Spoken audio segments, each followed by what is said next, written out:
नमस्कार दोस्तों, एक बार आप सबका फिर से बहुत बहुत स्वागत है आप सभी का आपके अपने YouTube चैनल डियर गुरुजी पर। सो गाइस, जैसा कि आप सभी को पता है, डेली इस टाइम पर जो है मॉर्निंग में आप सभी को जो वेरी इंपॉर्टेंट क्लास है आपको मिलती है। तो जितने लोग यहाँ पर जुड़ रहे हैं फटाफट यार, आई नो कि सुबह के टाइम में लोग कम जुड़ पाते हैं, बट वीडियो को ज़्यादा से ज़्यादा जो है शेयर कर दो, लाइक कर दो, ठीक है। और अगर आप लोग अभी तक हमारे टेलीग्राम ग्रुप से नहीं जुड़े हैं, ठीक है, लिंक नीचे दिया गया है, या तो आप सीधे टेलीग्राम पे जाइए @DRGuruji17 सर्च करिए, आपको टेलीग्राम ग्रुप का लिंक मिल जाएगा, वहाँ पे जुड़ सकते हैं। इंस्टाग्राम पे जो है फॉलो कर लीजिए, वहाँ पर भी जो आपको इंपॉर्टेंट जो चीज़ें हैं डेली बताई जा रही हैं, ठीक है। तो आप लोग यहाँ पे फॉलो कर लो। इसके बाद दोस्तों आप सभी को यहाँ पर बताया कि भाई रीजनिंग का जो फुल कोर्स है 199 में आपका लॉन्च हो रहा है 10 फरवरी से। अगर आप लोग इसको ज्वाइन करना चाहते हैं तो सिंपली आपको क्या करना है भाई, ये मेरा व्हाट्सएप नंबर है, ये हमारा गूगल पे या फ़ोनपे का नंबर है। तो आपको क्या करना है, पूरा प्रोसेस मैं आपको सिंपली बता देता हूँ। आपको गूगल पे या फ़ोनपे जो भी आप चलाते हैं, आप इस नंबर पे 199 रुपये पे करिए, उसका स्क्रीनशॉट लीजिए और इसी व्हाट्सएप नंबर पे जो आपका व्हाट्सएप नंबर दिया गया है, इसी नंबर पे आप लोग पेमेंट का स्क्रीनशॉट भेज दीजिए। आपको ग्रुप में ऐड कर दिया जाएगा, ग्रुप का आपको लिंक मिल जाएगा और उसके बाद आपको 10 फरवरी से आप सभी को रीजनिंग के बीएड एंट्रेंस एग्जाम की रीजनिंग के लिए जो है आपको सभी चैप्टर के theory wise videos day by day मिलते रहेंगे। बहुत ज़्यादा दिन का कोर्स भी नहीं होगा, आपका इन शॉर्ट कोर्स भी कवर हो जाएगा और प्रैक्टिस सेट PDF वीडियो जो इंपॉर्टेंट प्रीवियस ईयर सेट्स हैं उनके PDF और उनके वीडियोस आपको वहाँ पर मिल जाएंगे, ठीक है। तो अगर आप लोग इंटरेस्टेड हैं तो आज ही जो है इस नंबर पे कांटेक्ट करें। अगर आप लोग नहीं जुड़ पा रहे हैं, नहीं ले पा रहे हैं, मैं आपको पूरा प्रोसेस बताऊंगा, या मैंने आपको पूरा प्रोसेस बता दिया भाई किस तरीके से जो है जुड़ना है। तो चलिए स्टार्ट करेंगे आज की सेशन को, आज की इस क्लास को। आज का जो पहला क्वेश्चन बहुत सिंपल सा है, सभी लोग बताते हुए चलिएगा। क्या पूछा गया भाई, यूपी टूरिज्म की टैगलाइन बताइए क्या है। क्या पूछा गया भाई, यूपी टूरिज्म की टैगलाइन क्या है। क्वेश्चन नंबर 2 है, सभी लोग बताते हुए चलेंगे। तो भाई यूपी नहीं देखा तो इंडिया नहीं देखा, ये है भाई यूपी जो टूरिज्म है इसकी टैगलाइन। यूपी नहीं देखा तो भाई इंडिया नहीं देखा, तो ऑप्शन नंबर ए साथी यहाँ पर करेक्ट हो जाएगा। अगला क्वेश्चन देखिए आपसे यहाँ पर क्या कह रहा है, रूबल किस देश की मुद्रा है। बढ़िया क्वेश्चन है भाई, रूबल जो है किस देश की मुद्रा है, सभी लोग बताते हुए चलेंगे भाई। तो यहाँ पर हम बात करते हैं रूबल के बारे में, तो रसिया की मुद्रा है, ठीक है। रसिया की मुद्रा जो है रूबल है, ये चीज़ याद रखिएगा। इसके अलावा अगर हम बात करते भाई चाइना की करेंसी के बारे में, भाई चाइना की जो करेंसी है युआन है, चाइना की जो करेंसी है वो आपकी क्या है, युआन है, ये पॉइंट याद रखिएगा। देखिए इसी तरह यहाँ पर इंग्लैंड दिया गया है, इंग्लैंड में जो आपका पाउंड चलता है, क्या चलता है भाई आपका पाउंड, स्टर्लिंग पाउंड चलता है। और बात करते हैं अगर हम जापान की मुद्रा के बारे में, तो यहाँ की मुद्रा जो आपकी येन है, ठीक है, ये पॉइंट याद रखिएगा। अगला क्वेश्चन देखिए आपसे कह रहा है कि ज्ञानपीठ पुरस्कार निम्नलिखित में से किस क्षेत्र में दिया जाता है भाई। ज्ञानपीठ पुरस्कार, Jnanpith award is given in which of the following field. तो आप सभी को पता है जैसे ज्ञानपीठ पुरस्कार जो है बेसिकली साहित्य के क्षेत्र में, ठीक है, साहित्य के क्षेत्र में दिया जाता है। तो ऑप्शन नंबर ए साथियों यहाँ पर करेक्ट हो जाएगा। एक पेपर हिंदी में आपका बहुत ज़्यादा आता है कि भाई महादेव वर्मा जी को जो है किस कृति पर ज्ञानपीठ पुरस्कार मिला है, बहुत बार आपके एग्जामों में आ चुका है, तो यामा के लिए मिला है। आई होप आप सभी को पता होगा। अगला क्वेश्चन देखिए कह रहा है कि भारत में जूट का अधिकतम क्षेत्र किस राज्य में पाया जाता है। भारत में जूट का अधिकतम क्षेत्र जो है किस राज्य में पाया जाता है, सभी लोग यहाँ पर बताते हुए चलेंगे। इसका जो सही उत्तर आपका क्या हो जाएगा, तो 5 नंबर क्वेश्चन की अगर हम बात करते हैं तो साथियों यहाँ पर हो जाएगा भाई पश्चिम बंगाल। जूट के लिए भाई फेमस है, याद रखेंगे भाई पश्चिम बंगाल जो है जूट के लिए फेमस है। तो ऑप्शन नंबर डी साथियों यहाँ पर करेक्ट हो जाएगा, ठीक है। अगला क्वेश्चन कह रहा है भाई क्षेत्रफल के अकॉर्डिंग सर्वाधिक वन आच्छादन जो है किस राज्य का है भाई। क्षेत्रफल के हिसाब से सर्वाधिक वन आच्छादन जो है किस राज्य का है, ये पॉइंट जो है बताते हुए चलेंगे। तो भैया याद रखिएगा MP का है। किस राज्य का है भाई आपका, मध्य प्रदेश का है। तो ऑप्शन नंबर सी साथियों यहाँ पर करेक्ट हो जाएगा क्षेत्रफल के अकॉर्डिंग। अगला क्वेश्चन है भाई गौतम बुद्ध का जन्म स्थान। कई बार मैंने बताया भाई गौतम बुद्ध का जन्म कब हुआ था, 563 ईसा पूर्व में हुआ था। कब हुआ था भाई, 563 ईसा पूर्व में हुआ था। कहाँ पे हुआ था, लुम्बिनी नामक ग्राम में हुआ था, ठीक है। इनके बचपन का नाम सिद्धार्थ था। इनको ही एशिया का ज्योतिपुंज कहा जाता है। इन्होंने गृह त्याग किया था 29 वर्ष की अवस्था में। गृह त्याग की घटना को महाभिनिष्क्रमण कहा जाता है। इन्होंने जब ज्ञान प्राप्त किया था तो बुद्धत्व की प्राप्ति या बोधिसत्व की प्राप्ति हुई थी, और तब से इनका नाम सिद्धार्थ से उनका नाम जो है क्या पड़ गया भाई, सिद्धार्थ से इनका नाम गौतम बुद्ध हो गया। इन्होंने अपना पहला उपदेश कहाँ पे दिया था, इन्होंने पहला उपदेश आपका सारनाथ में दिया था, ठीक है। और जब सारनाथ में इन्होंने पहला उपदेश दिया था तो उस घटना को धर्मचक्र प्रवर्तन के नाम से जाना जाता है। और इनकी मृत्यु जब हुई थी तो उसको जो है महापरिनिर्वाण के नाम से जाना जाता है। ठीक है, सारी चीज़ें जो इंपॉर्टेंट बन सकती हैं गौतम बुद्ध से, मैंने सारा चीज़ यहाँ पर रिवाइज कर दिया आपका। अगला क्वेश्चन है भाई, रणजी ट्रॉफी निम्नलिखित में से किस खेल से संबंधित है? भाई रणजी ट्रॉफी निम्नलिखित में से किस खेल से संबंधित है? Ranji trophy is related to which of the following sport? तो 8 नंबर में साथियों याद रखिएगा, रणजी ट्रॉफी जो है क्रिकेट से संबंधित है। किससे भाई? क्रिकेट से संबंधित है। तो ऑप्शन नंबर सी साथियों यहाँ पर जो है करेक्ट हो जाएगा। अगला क्वेश्चन है भाई, प्रेशर कुकर में खाना जल्दी पकता है, रीजन क्या है भाई? प्रेशर कुकर में खाना जल्दी पकता है क्यों? तो साथियों याद रखिएगा भाई, प्रेशर कुकर के अंदर दाब बढ़ाने से पानी का क्वथनांक जो है बढ़ जाता है। क्वथनांक अगर बढ़ गया तो ऑब्वियस सी बात है जो है वो खाना जो है जल्दी पकेगा। तो ऑप्शन नंबर जो इसका ए दिया गया है यहाँ पर बिल्कुल करेक्ट हो जाएगा। ठीक, अगला क्वेश्चन आपका कह रहा है कि निम्नलिखित में से किसे कंप्यूटर की मेन मेमोरी कहते हैं? मुख्य स्मृति जो है किसको कहते हैं? Main memory of the computer. तो मेन मेमोरी, देखो कंप्यूटर में 2 तरह की मेमोरी होती है, एक आपकी अस्थायी होती है, एक अस्थायी होती है, एक स्थायी होती है। तो जो रैम दिया गया है जिसका फुल फॉर्म है रैंडम एक्सेस मेमोरी, ये मुख्य मेमोरी होती है, मेन मेमोरी होती है। जबकि रोम जो होता है, रोम रीड ओनली मेमोरी, देखो इसमें ओनली लग गया तो ये आपका मेन मेमोरी नहीं होता, ये पॉइंट याद रखिएगा। ठीक है, चलिए अंतर्राष्ट्रीय तिथि रेखा यहाँ पर कौन सी है भाई? अंतर्राष्ट्रीय तिथि रेखा 0 अंश अक्षांश, 0 अंश देशांतर, 180 डिग्री अक्षांश, 180 डिग्री देशांतर।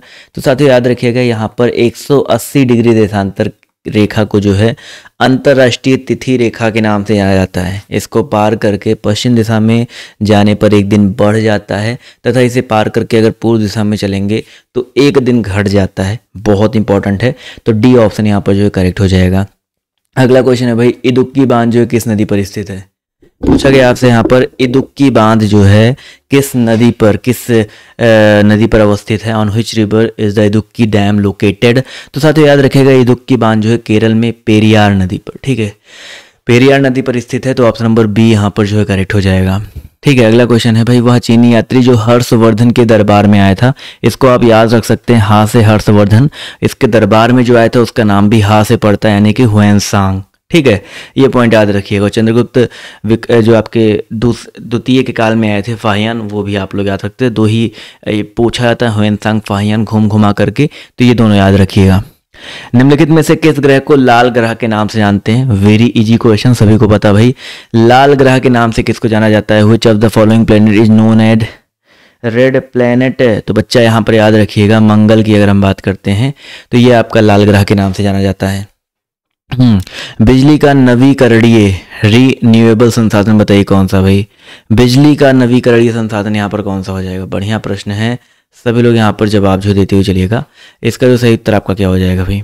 बिजली, जल की अगर हम बात करते हैं, जल भाई जल के माध्यम से आपसे हुआ था ना, बांध बना करके जल से बिजली पैदा की जाती है।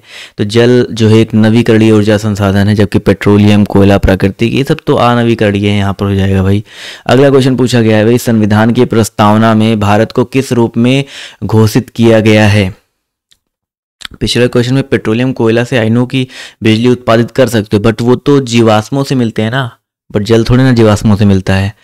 संविधान की प्रस्तावना में भारत को किस रूप में घोषित किया गया है? तो साथ ही याद रखिएगा, संविधान 26 जनवरी 1950 को संविधान लागू हुआ था। ठीक है, प्रस्तावना में भारत को एक प्रभुता संपन्न समाजवादी पंथ निरपेक्ष लोकतांत्रिक गणराज्य जो है बेसिकली घोषित किया गया है।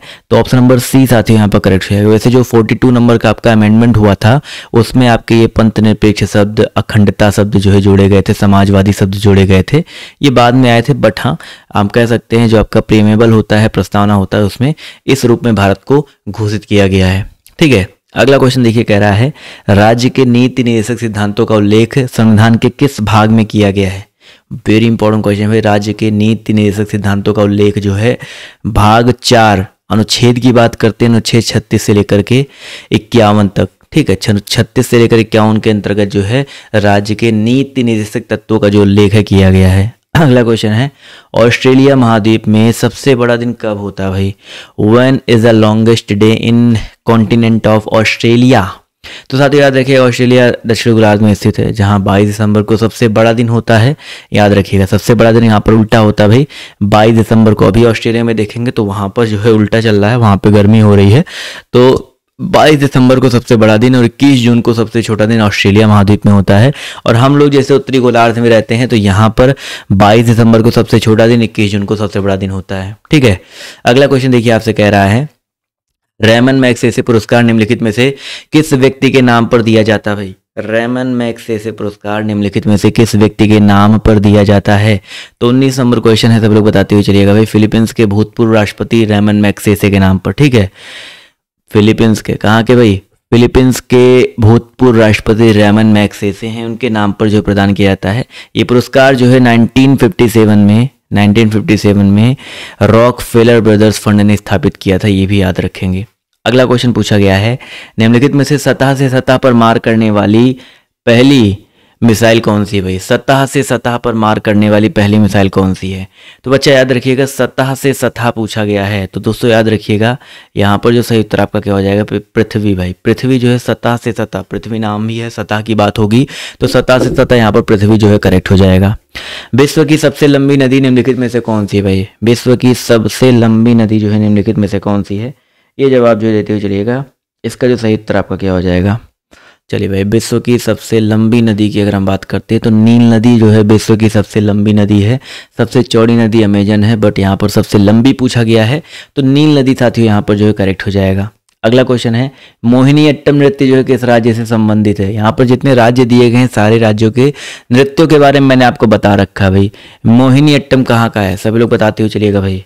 देखो, भरतनाट्यम अगर आता है तो आप तमिलनाडु पे टिक करेंगे, लेकिन अगर आपके पेपर में आता है भाई मोहिनी अट्टम, ठीक है, मोहिनी अट्टम डांस की अगर हम बात करते हैं तो केरला यहाँ पर याद रखिएगा। ठीक है भाई, कहाँ का है भाई? केरला है, तो ये पॉइंट याद रखिएगा। ऑप्शन नंबर जो इसका बी दिया गया करेक्ट हो जाएगा। इसके अलावा मोहिनी अट्टम केरला में तो है, ये है। केरल में कथकली भी है, ये भी याद रखिएगा, कथकली भी आपका केरला का है।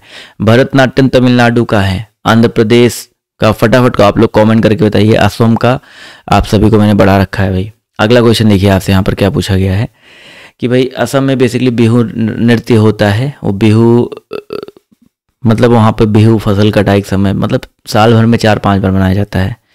राष्ट्रीय मतदाता दिवस अभी लास्ट मंथ में मनाया गया था भाई। राष्ट्रीय मतदाता दिवस कब मनाया जाता है भाई? चलिए भाई, राष्ट्रीय मतदाता दिवस की अगर हम बात करते हैं तो ऑब्वियस ही बात है 25 जनवरी को। ठीक है, 25 जनवरी को मनाया जाता है, तो ऑप्शन नंबर ए साथियों यहाँ पर जो करेक्ट हो जाएगा। अगला क्वेश्चन है भाई, मंत्रिपरिषद सामूहिक रूप से किसके प्रति उत्तरदायी हैं? To whom is the council of ministers collectively responsible? Question number 24 है, जवाब देखिए आना शुरू हो गया है। तो जो मंत्रिपरिषद होता है लोकसभा के प्रति, ठीक है, लोकसभा के प्रति उत्तरदायी होते हैं। तो ऑप्शन नंबर जितने लोगों ने यहाँ पर सी जवाब दिया है वो लोग यहाँ पर करेक्ट हो जाएंगे। भारत को प्रथम नोबेल पुरस्कार निम्नलिखित में से किस क्षेत्र के लिए दिया गया? तो भाई पहला नोबेल पुरस्कार मिला किसको था, कब मिला था? तो 1913 ईस्वी में मिला था रविन्द्रनाथ टैगोर जी को। ठीक है, और रविन्द्रनाथ टैगोर जी की एक रचना थी गीतांजलि। गीतांजलि रचना थी यानी कि साहित्य के क्षेत्र में। तो ऑब्वियस ही बात है यहाँ पर जितने लोग साहित्य जवाब दे रहे हैं वो लोग यहाँ पर बिल्कुल करेक्ट हो जाएंगे सर। अगला क्वेश्चन देखिए, कह रहा है कि ओरिजिन ऑफ स्पीसीज ये पुस्तक किसने लिखी है भाई? वेरी इंपॉर्टेंट क्वेश्चन है भाई, ओरिजिन ऑफ स्पीसीज। ठीक है, जातियों के अभ्युदय में विकासीय सिद्धांत की व्याख्या की है और ये चार्ल्स डार्विन लिखा है। ठीक है, इसको डार्विनवाद के नाम से भी जानते हैं भाई। तो डार्विनवाद ऑप्शन प्रकृति, तो ऑप्शन नंबर जो इसका सी दिया गया यहाँ पर करेक्ट हो जाएगा। अगला क्वेश्चन है भाई, लघु उद्योगों के लिए सर्वोच्च वित्त निकाय कौन सा है भाई? लघु उद्योगों के लिए सर्वोच्च वित्त निकाय बताइए कौन सा है? फटाफट जवाब जो देते हुए चलेंगे। 27 का जो सही उत्तर आपका क्या हो जाएगा भाई? सिडबी। सिडबी की अगर हम बात करते हैं भाई तो लघु उद्योगों के लिए सर्वोच्च वित्त निकाय है बच्चा। तो ऑप्शन नंबर बी यहाँ पर करेक्ट हो जाएगा। ठीक है, बिल्कुल सही बात है सर, सिडबी बहुत इंपॉर्टेंट क्वेश्चन है। ये बैंक जो है भारतीय औद्योगिक विकास बैंक जो IDBI है उसके पूर्ण स्वामित्व में एक सहायक बैंक के रूप में स्थापित किया गया है। मुख्यालय इसका जो है आपका लखनऊ में है। इसका मुख्यालय कहाँ भाई? लखनऊ में है, लखनऊ। अगला क्वेश्चन पूछा गया है, ओजोन परत के अवक्षय का क्या रीजन है भाई? ओजोन परत के अवक्षय का रीजन बताइए क्या है? ओजोन परत के डिप्लेशन का रीजन क्या है? तो 28 का जो सही उत्तर आपका क्या हो जाएगा भाई? 28 की अगर हम बात करते हैं तो ऑप्शन नंबर ए साथियों क्लोरोफ्लोरोकार्बन CFC, वेरी इंपॉर्टेंट, याद रखेंगे। अगला क्वेश्चन है भाई, निम्नलिखित में से किस वृक्ष से मलेरिया रोग की औषधि प्राप्त की जाती है? निम्नलिखित में से किस वृक्ष से मलेरिया रोग की जो औषधि है वो प्राप्त की जाती है? 29 नंबर क्वेश्चन सब लोग बताते हुए चलिएगा। तो भाई सिनकोना वृक्ष से, बहुत इंपॉर्टेंट है भाई, मलेरिया रोग की जो औषधि है वो सिनकोना वृक्ष से प्राप्त होती है। तो ऑप्शन नंबर बी साथियों यहाँ पर जो है करेक्ट हो जाएगा। ठीक है, अगला क्वेश्चन देखिए आपसे यहाँ पर क्या पूछा गया है, ध्यान से देखिएगा और सभी लोग यहाँ पर जवाब जो देने का प्रयास कीजिएगा भाई। अगला क्वेश्चन आपसे कह रहा है कि उत्तर प्रदेश को कितने प्राकृतिक भागों में विभाजित किया गया है? वेरी इंपॉर्टेंट क्वेश्चन भाई, उत्तर प्रदेश को कुल कितने प्राकृतिक भागों में और कौन कौन से प्राकृतिक भाग हैं ये बताते हुए चलिएगा। इसका जो सही उत्तर आपका क्या हो जाएगा? तो साथ ही याद रखेंगे भाई यहाँ पर 3, कौन कौन से? एक तो आपका भाबर और तराई क्षेत्र, दूसरा आपका मैदानी क्षेत्र और तीसरा आपका दक्षिण के पहाड़ और पठार। तो ये 3 पार्टों में बांटा गया है। तो ऑप्शन नंबर बी साथियों यहाँ पर जो है करेक्ट हो जाएगा। ठीक है, अगला क्वेश्चन देखिए आपसे यहाँ पर क्या पूछा गया है, ध्यान से देखिएगा। संयुक्त राष्ट्र संघ की कार्यकारी भाषा निम्नलिखित में से कौन सी है भाई? संयुक्त राष्ट्र संघ की कार्यकारी भाषा जो है कौन सी है? सभी लोग बताते हुए चलेंगे। इसका जो सही उत्तर आपका क्या हो जाएगा? बहुत ही अच्छी बात है भाई। तो संयुक्त राष्ट्र संघ की जो कार्यकारी भाषा है यहाँ पर देखा जाए तो अंग्रेजी फ्रेंच दिया गया है, तो ये आपका करेक्ट हो जाएगा। 31 नंबर क्वेश्चन में जो सही उत्तर आपका हो जाएगा ऑप्शन नंबर ए वाला, अंग्रेजी व फ्रेंच। तो ऑप्शन नंबर ए बिल्कुल करेक्ट हो जाएगा। अगला क्वेश्चन देखिए आपसे यहाँ पर क्या पूछा गया, ध्यान से देखिएगा और सभी लोग बताते हुए चलिएगा। राष्ट्रीय पुलिस एकेडमी कहाँ पे स्थित है भाई? राष्ट्रीय पुलिस एकेडमी जो आपका कहाँ पे वो स्थित है? कई बार आपको ये क्वेश्चन जो है करवाया जा चुका है भाई। राष्ट्रीय पुलिस एकेडमी जो आपका कहाँ पर अवस्थित है? आपका हैदराबाद में अवस्थित है। ठीक है, जितने लोग भाई चलो क्लास अभी तो चल ही रही है बट अभी कुछ लोग और जुड़े हैं बाद में, तो जो लोग भी भाई रीजनिंग वाले फुल जो आपका स्टार्ट हो रहा है नया बैच, रीजनिंग का जो नया बैच थ्योरी वाला फॉर बीएड एंट्रेंस एग्जाम के लिए जो स्टार्ट हो रहा है, तो आप लोग उन फुल कोर्स में एनरोल करना चाहते हैं जो कि 10 फरवरी से चलेगा।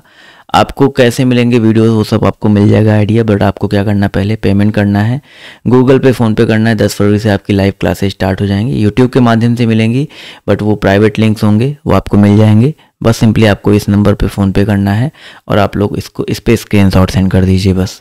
ठीक है, अगर कोई डाउट है तो आप व्हाट्सएप करके पूछ भी सकते हैं। अगला क्वेश्चन देखिए, हैदराबाद तो यहाँ पर करेक्ट हो गया। सौरमंडल का सबसे बड़ा ग्रह बताइए कौन सा भाई? सौरमंडल का सबसे बड़ा ग्रह बताइए कौन सा है? देखते हैं कितने लोग यहाँ पर जो है सही जवाब देते हैं। तो भाई सौरमंडल के सबसे बड़े ग्रह की बात करते हैं तो बृहस्पति, सभी को पता भाई सबसे बड़ा ग्रह बृहस्पति है, उसके बाद आपका शनि का नंबर आता है। लेकिन अगर आपके पेपर में आता है कि सबसे ज़्यादा ग्रह उपग्रह किसके पास हैं, तो इस समय करंटली सबसे ज़्यादा उपग्रह शनि की खोजी जा चुकी है। मे बी बृहस्पति के पास भी ज़्यादा हो बट अभी तक खोजने के मामले में बृहस्पति के कम हैं और शनि के जो है ज़्यादा उपग्रह हो चुके हैं। उत्तर प्रदेश दिवस किस दिन मनाया जाता है? Very important question. Uttar Pradesh दिवस जो आपका किस दिन मनाया जाता है? तो डी ऑप्शन 24 जनवरी को मनाया जाता है। तो डी ऑप्शन यहाँ पर जो है करेक्ट हो जाएगा। साइबर क्राइम से संबंधित सूचना प्रौद्योगिकी अधिनियम 2000 कब संशोधित किया गया भाई? साइबर क्राइम से संबंधित सूचना प्रौद्योगिकी अधिनियम 2000 जो है कब संशोधित किया गया? तो भैया इसको संशोधित किया गया था 2008 में। कब किया गया था भाई? आपका 2008 में संशोधित किया गया था। तो ये पॉइंट जो याद रखिएगा। अगला क्वेश्चन है भाई, संयुक्त राष्ट्र संघ द्वारा मानवाधिकारों की सार्वभौमिक घोषणा जो है कब की गई थी भाई? किसके द्वारा भाई आपसे पूछा गया है? संयुक्त राष्ट्र संघ द्वारा मानवाधिकारों की सार्वभौमिक घोषणा जो आपकी कब की गई थी? तो भाई 10 दिसंबर 1948 को। ठीक है, 10 दिसंबर 1948 को की गई थी। तो ऑप्शन नंबर ए साथियों यहाँ पर जो करेक्ट हो जाएगा। अगला क्वेश्चन है भाई, जीएसटी किस प्रकार का कर है भाई?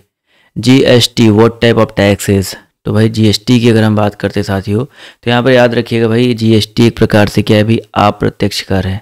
जीएसटी आपका एक अप्रत्यक्ष कर है, ये पॉइंट याद रखिएगा। लोग इसमें बहुत गलत करके आते हैं, प्रत्यक्ष अप्रत्यक्ष में रट डालो भाई। जीएसटी आपका एक प्रकार से क्या होता है भाई? अप्रत्यक्ष कर होता है। अगला क्वेश्चन है भाई, इनमें से सोशल मीडिया कम्युनिकेशन का साधन बताइए कौन सा भाई? सोशल मीडिया कम्युनिकेशन का साधन जो आपका कौन सा है? 38 है, सभी लोग बताते हुए चलेंगे भाई। मोबाइल फ़ोन, सोशल मीडिया मिलता है, इंटरनेट तो मिलता है, और देखा है तो पत्र और डाक भी एक प्रकार से कम्युनिकेशन का साधन है ना भाई। तो ये सभी ऑप्शन जो दिया गया यहाँ पर बिल्कुल करेक्ट हो जाएगा। ठीक है। रीजनिंग फुल कोर्स जिसको भी लेना है मुझे व्हाट्सएप करे या पेमेंट करके व्हाट्सएप पे स्क्रीनशॉट करे। इसके अलावा जो है अगली क्लास में आ जाओ। अगली क्लास का लिंक जो है दिया गया है, जीके की वो भी क्लास है, वेरी इंपॉर्टेंट क्लास आपकी रहने वाली है। तो फटाफट जो लिंक दिया गया है डिस्क्रिप्शन बॉक्स में भी आपको देखने को मिल जाएगा और आपको कमेंट बॉक्स में मैंने देखिए पिन कर रखा है। तो सब लोग अगली वाली क्लास में जो फटाफट जो है दौड़ भाग करके आ जाइए। तो आज की इस क्लास में सिर्फ इतना है। बाय बाय, टेक केयर, जय हिंद, जय भारत। धन्यवाद आप सभी का इस सेशन में जुड़ने के लिए।